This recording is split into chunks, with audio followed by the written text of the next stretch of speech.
In the decades following the Declaration of Independence of the United States, there are rising revolutionary movements that spread in Europe and in South and Central America. The republics that were created out of the old Spanish Empire, all of those nations, there's a direct line to being inspired by the Declaration of Independence. There was huge enthusiasm at first for these movements of independence, which was for some in the United States a confirmation of their own success. These are all part of an age that takes place roughly from the 1770s until the 1840s. That's called the Age of Revolutions.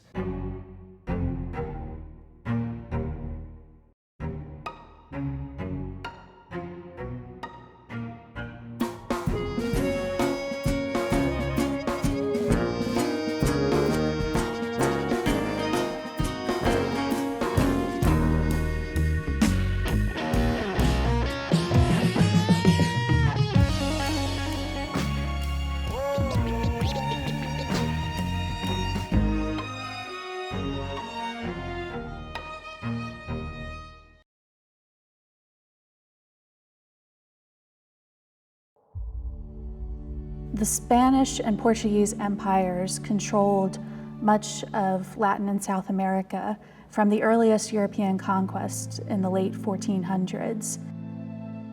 Some historians have looked at the Age of Revolutions as a turning point, but if we look back a little bit, we can see that it was a slow process of royal authority questioned, undermined. Europeans are going out and staking claims on lands where indigenous people had been living for hundreds and thousands of years and establishing new colonial governments. By the late 18th century, there was international wars. The French Revolutionary Wars threatened Spain directly, and then we had the Napoleonic Wars. So Spain and its empire was under huge threat, and war began to take over the decision-making process. And so when there was a war, you need funds, you need money to be able to pay for troops, for ships, for everything. And so there is these pressures to tax more. The people in South America and Central America, they're feeling disenchanted with their home governments because they're not the priority. The colonists were frustrated by a lack of rights, of freedom over social structures, which had a clear caste system that privileged the rights of the European-born population over the rights of the indigenous, the people of African descent, and the people of mixed descent. The people of the United States are keenly watching other nations on how would they not only declare their independence, but how would they secure it. Many people in the United States are even sort of judging how other nations are declaring independence and deeming whether does that nation even have the right to declare independence. Miguel Hidalgo y Costilla was a Mexican priest, highly educated. He led a movement of peasants and took the banner of the Virgin of Guadalupe and marched in procession. But then he's captured by the Spanish forces and executed. He becomes this martyr to the cause of Spanish independence. People are rising up to avenge his death.